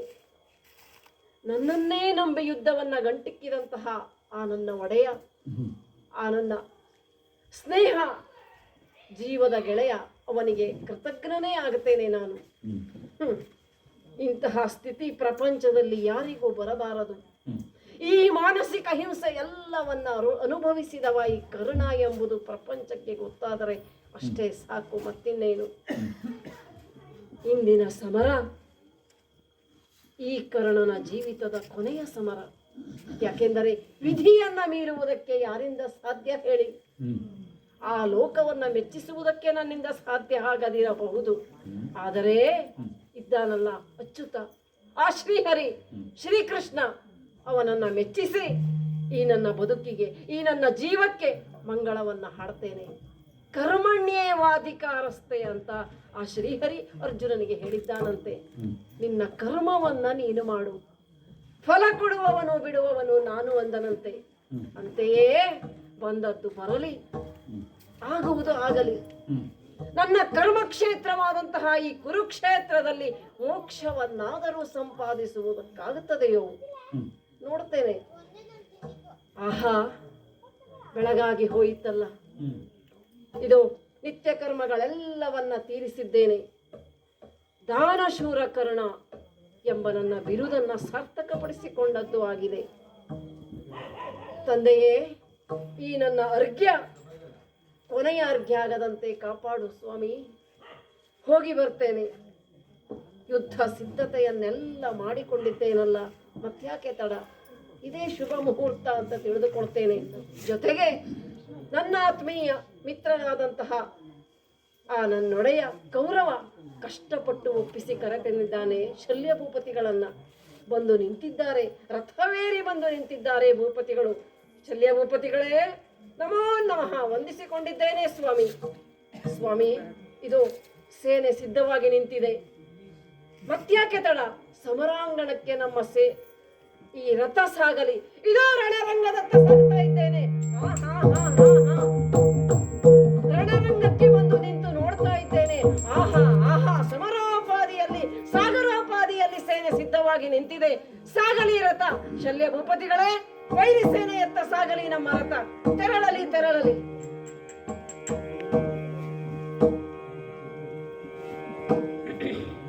ಧರಣೀಪತಿ ಕೇಳೋ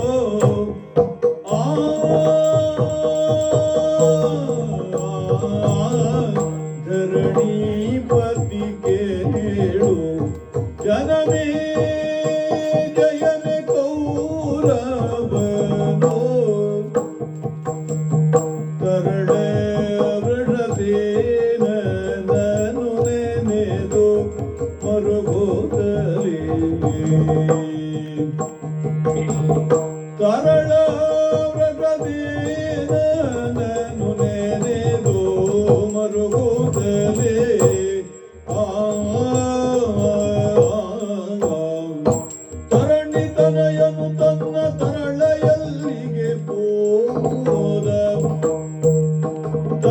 ತನಯನು ತನ್ನ ತರಳೆಯಲ್ಲಿಗೆ ಹೋದ ಕರೆದು ತಾರೆಂದೆನ್ನೊಡರುಗಲೇ ನಿಂಬಿ ಹರಣದಾದೆಗೆ ತನ್ನ ತರಳನು ಹರಿವಾಗ್ರಜರಿಗೆ ಹೋಗಿದಿ ಉಳಿದೆನೆಂದು ತಾನಿಂಬೆ ಮರಣವದರಿಂದಲೇ ಬೆನುತರ ಕೃತ್ರಿಮದ ಕರಳವನು ಕುಡಿದು ಜೀವವ ಕಳೆವೆಯನಲು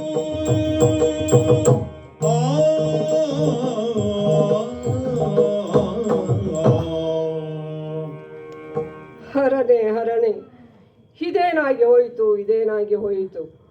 ಬೇಡ ಬೇಡವೆಂದರೂ ವೃಷಸೇನ ಎಷ್ಟೇ ತಡೆದರೂ ಸಹ ನನ್ನ ಅಪ್ಪಣೆಯನ್ನು ಪಡೆದು ಯುದ್ಧಕ್ಕಾಗಿ ರಣರಂಗಕ್ಕಾಗಿ ಹೊರಟು ಹೋದನಲ್ಲ. ಹೋದವನು ಏನಾಗಿ ಹೋಯಿತು. ಅರ್ಜುನನ ಬಾಣಕ್ಕೆ ತುತ್ತಾಗಿದ್ದಾನಂತೆ. ಈ ವಿಷಯವನ್ನು ತಿಳಿದು ನಾನು ಬಹಳವಾಗಿ ನೊಂದುಕೊಂಡಿದ್ದೇನೆ. ನನ್ನ ಮಗನನ್ನು ಕೊಂಡಾಗಲೂ ನನಗೆ ಇಷ್ಟು ನೋವಾಗಲಿಲ್ಲ. ಹೇಗೆ ಮುಖವನ್ನು ತೋರಿಸಲಿ? ಆ ನನ್ನ ಮಿತ್ರನಿಗೆ ನಾನು ಹೇಗೆ ಮುಖವನ್ನು ತೋರಿಸಲಿ? ಬೇಡವೇ ಬೇಡ, ಈ ಬದುಕೇ ಬೇಡ ನನಗೆ. ಇಲ್ಲಿಯೇ ನನ್ನ ಬದುಕನ್ನು ಕೊನೆಗಾಣಿಸಿಕೊಂಡು ಬಿಡುತ್ತೇನೆ. ಒಂದು ತೊಟ್ಟು ವಿಷವನ್ನಾದರೂ ಕುಡಿದು ನನ್ನ ಬದುಕನ್ನು ಕೊನೆಗಾಣಿಸಿಕೊಳ್ಳುತ್ತೇನೆ. ಸ್ವಾಮಿ, ಇದೇನಿದು ಒಡೆಯ? ದುಃಖಿಸಬೇಡ, ದುಃಖಿಸಬೇಡ. ಹೋದವನು ನನ್ನ ಮಗನಲ್ಲವೇ? ಅದಕ್ಯಾಕೆ ನೀನು ದುಃಖಿಸ? ಆದರೇನಾಯಿತು? ಅಯ್ಯ, ಬಹು ಪರಾಕ್ರಮಿಯಾಗಿ ಹೋರಾಟ ಮಾಡಿದಂತಹ ವೃಷಸೇನ ಭೀಮಸೇನನನ್ನು ನೆಲಕ್ಕುರುಳಿಸಿದನಂತೆ, ಪ್ರಜ್ಞೆ ತಪ್ಪುವಂತೆ ಮಾಡಿದನಂತೆ. ಆದರೆ ಕೊನೆಯಲ್ಲಿ ಅರ್ಜುನನ ಬಾಣಕ್ಕೆ ತುತ್ತಾಗಿ ಹೋದ ಮಿತ್ರ. ಇದನ್ನು ಹೇಗೆ ಸಹಿಸಲಿ ನಾನು? ಹೇಗೆ ಸಹಿಸಲಿ? ಈ ಪ್ರಾರ್ಥನ ಸುತಗೆ ಮರಣವ ಕೈದ ಪಾಟನ ಸತಿಯ ಓಲೆಯ ಕಳವೆ. ಖಂಡಿತ ಹೌದು. ಸತಿಯ ಓಲೆಯ ಕಳವೆ ನೋಡಿದ ದಿಮೋಜಿತೆಯಲ್ಲಿ ಬರುವಟ್ಟನು ಆಗ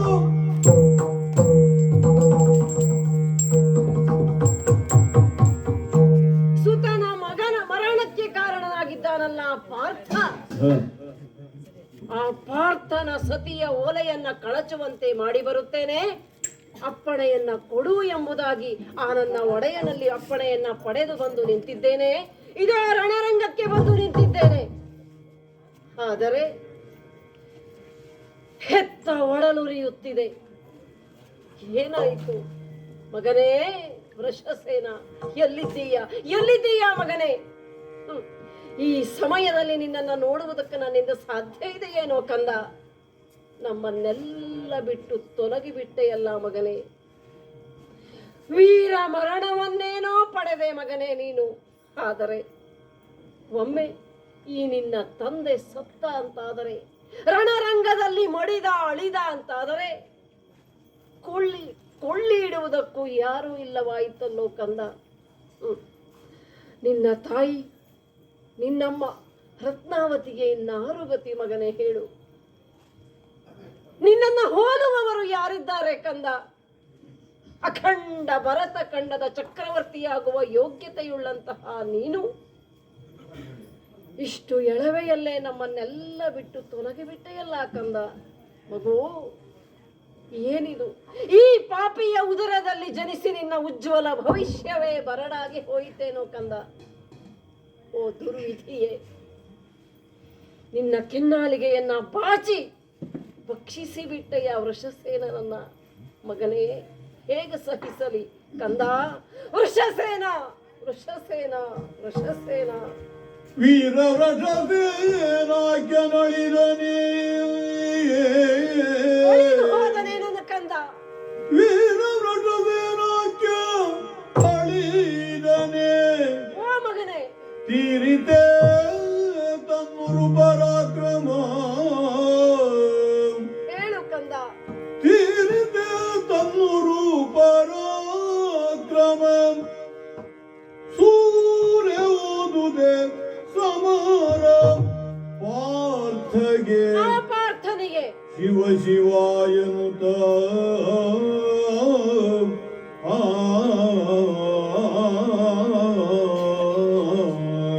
ಅಕಟಕಟ ಅಕಟಕಟ ಸೂರ್ಯನ ಸುತನಾಗ ಚಿಂತಾಭಾರದಲ್ಲಿ ಮನನೊಂದು ದೈವದ ಕೂರುಮೆಯ ಅರಿವರ ಕಟ ತನ್ನ ವಿಧಿಯಂದ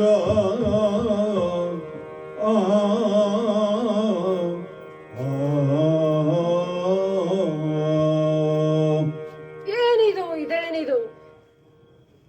ಒಡಲು ಉರಿಯುತ್ತಾ ಇದೆ. ಆದರೆ ಈ ಸಮರಾಂಗಣ ಆ ಪಾರ್ಥನಿಗೆ ಸೂರೆ ಹೋಯಿತೆ. ಪ್ರಪಂಚದಲ್ಲಿ ಪಾರ್ಥನನ್ನ ಬಿಟ್ಟರೆ ಬೇರೆ ಯಾರು ವೀರರೇ ಇಲ್ಲವೆಂದಾಗಿ ಹೋಯಿತೆ. ದುರ್ವಿಧಿಯೇ, ನನ್ನನ್ನೇ ನಾನು ನಿಂದಿಸಿಕೊಳ್ಳುವಂತೆ ಮಾಡಿಬಿಟ್ಟೆಯ. ಕರ್ಣನ ಈ ದುರ್ವಿಧಿಗೆ ಧಿಕ್ಕಾರ ಧಿಕ್ಕಾರ ಧಿಕ್ಕಾರ. ಯಾರನ್ನ ನಿಂದಿಸಿನ ಏನು ಪ್ರಯೋಜನ ಹೇಳಿ? ಈ ಕರ್ಣ ಬರೆಸಿಕೊಂಡು ಬಂದ ವಿಧಿ ಇದಲ್ಲವೇ? ಹೀಗೂ ವ್ಯಕ್ತಿತ್ವ ಉಳ್ಳ ಒಬ್ಬ ಕರ್ಣ ಪ್ರಪಂಚದಲ್ಲಿ ಇದ್ದ ಎನ್ನುವುದಕ್ಕೆ ನಾನೇ ಅಲ್ಲವೇ ನಿದರ್ಶನ. ಇನ್ನೇನು, ಎಲ್ಲವನ್ನ ತೊರೆದಾಗಿದೆ, ಎಲ್ಲರನ್ನ ಕಳೆದುಕೊಂಡದ್ದಾಗಿದೆ. ಈಗ ಕೈ ಹಿಡಿದ ಹೆಂಡತಿಯೊಬ್ಬಳನ್ನ ಬಿಟ್ಟು ಹೋಗ್ತಾ ಇದ್ದೇನೆ.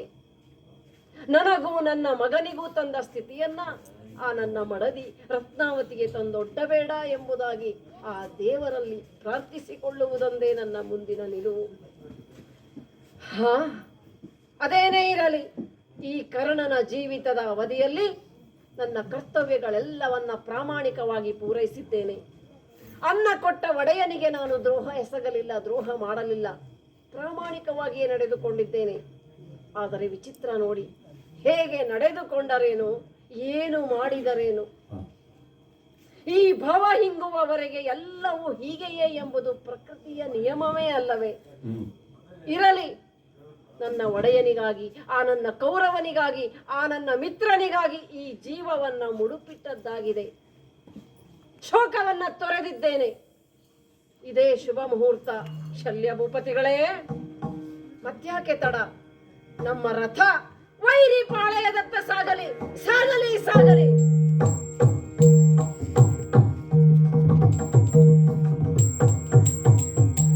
ಒಯ್ದಿದ್ದೇನೆ ರಥವನ್ನು. ಬಂದ ರಥವು ಕಾಣುತ್ತ ಮುಂದರಿಯುತ ಸಮ್ಮುಖದೋಳ್ ಮುರಹರನಾಗೋ. ಬಂದ ರಥವು ಕಾಣುತ್ತ ಮುಂದರಿಯುತ ಸಮ್ಮುಖದೋಳ್ ಮುರಹರನಾಗೋ.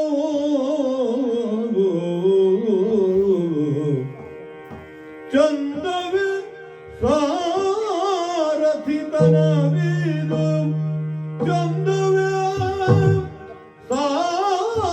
ಸಾರಥಿತನವಿದು, ಸುಂದರನೇ ಸುಂದರನೇ. ಚಂದವೇ ಸಾರಥಿತನವಿದು ಸುಂದರನೇ ಎನ್ನುತ್ತ ಶಲ್ಯನೊಳ್ಗರೆಯುತ್ತೆಂದವು.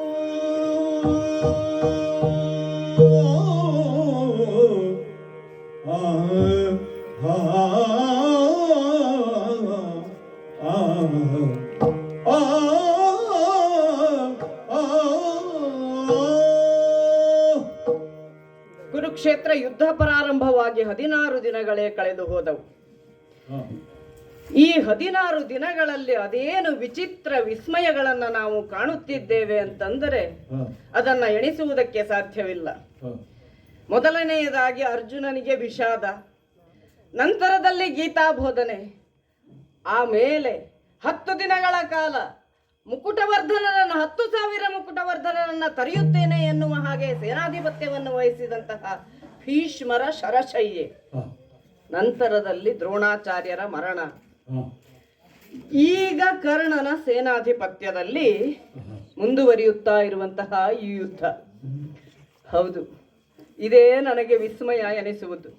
ಒಂದು ಕಡೆಯಲ್ಲಿ ಧರ್ಮರಾಜನ ಧರ್ಮವೃಕ್ಷ, ಇನ್ನೊಂದು ಕಡೆಯಲ್ಲಿ ಕುರುಸೇನೆಯ ಕೌರವನ ದೌಷ್ಟ್ಯ ದರ್ಪದ ವೃಕ್ಷ ಎದ್ದು ನಿಂತಿರುವುದನ್ನು ನೋಡುತ್ತಾ ಇದ್ದೇವೆ.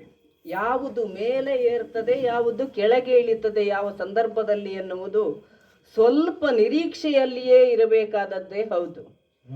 ಹೀಗಿರುವಾಗ ಈಗ ಒಂದು ರಥ ಬಂತಲ್ಲ ಎದುರಿಗೆ.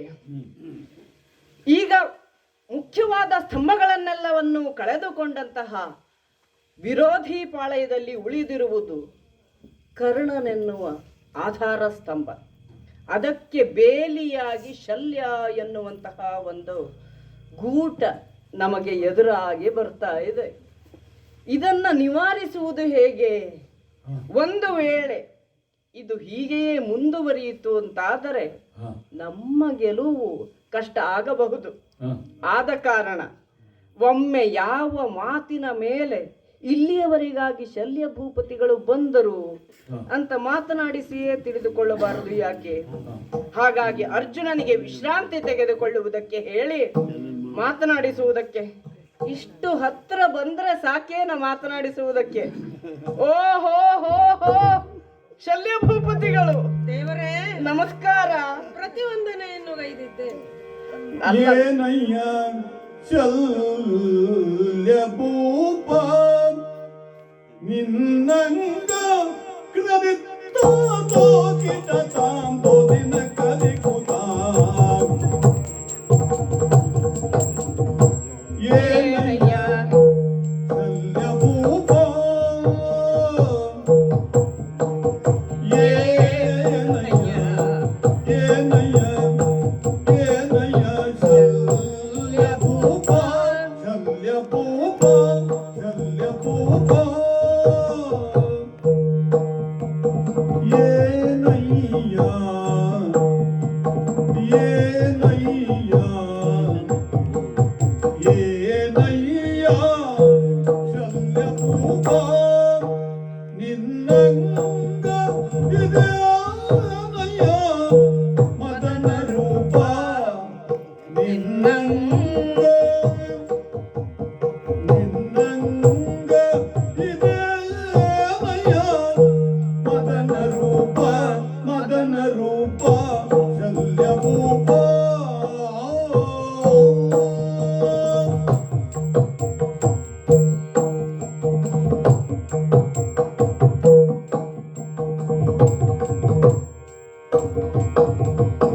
ಭೂನಾಥ ನಿನಗೆ ಆರತಿ ತನವಿರು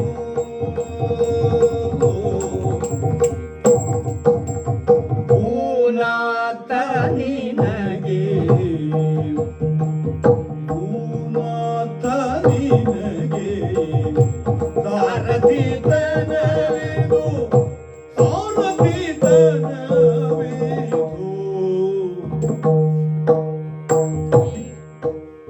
ಹೀನ ವೃತ್ತಿಗಳೇ ಕೈಯ ಈ ಸಾರಥಿ ತನವಿರು ಸಾರಥಿ ತನವಿರು ಹೀನ ವೃತ್ತಿಗಳೇ ಕೈಯ ಸಾಕಯ್ಯ ಸಾಕಯ್ಯ ಸಾಕಯ್ಯ ಭೂನಾಥ ನಿನಗೆ ಈ ಸಾರಥಿ ತನವಿದು ಹೀನ ಪ್ರತಿಗಳ ಕೈಯ ಬೆಳೆಯ ಹೀನ ಪ್ರತಿಗಳ ಕೈಯ ಬೇಡಯ್ಯ ಸಾಕಯ್ಯ ಬೇಡಯ್ಯ ಶಲ್ಯ ಭೂಪ ಮದನ ರೂಪ ಶಲ್ಯ ಭೂಪ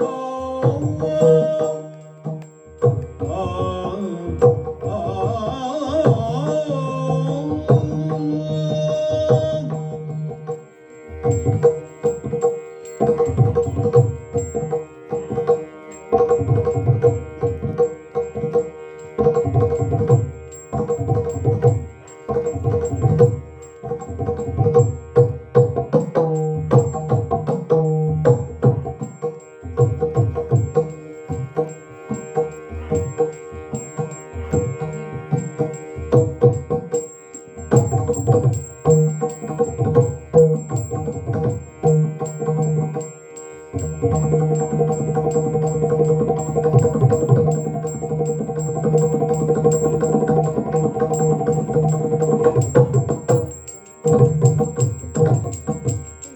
ಭೂನಾಥ ನಿನಗೆ ಸಾರಥಿತನವಿದು ಭೂನಾಥ ನಿನಗೆ ಸಾರಥಿತನವಿದು ಸಾರಥಿತನವಿದು ಹೀನ ವೃತ್ತಿಗಳೇ ಕೈಯ ಹೀನ ವೃತ್ತಿಗಳೇ ಕೈಯ ಬೇಡಯ್ಯ ಸಾಕಯ್ಯ ಬೇಡಯ್ಯ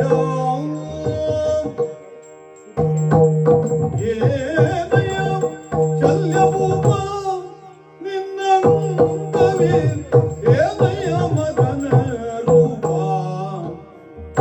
ಶಲ್ಯಭೂಪ ಮದನ ರೂಪ ಶಲ್ಯಭೂಪ ಮದನ ರೂಪ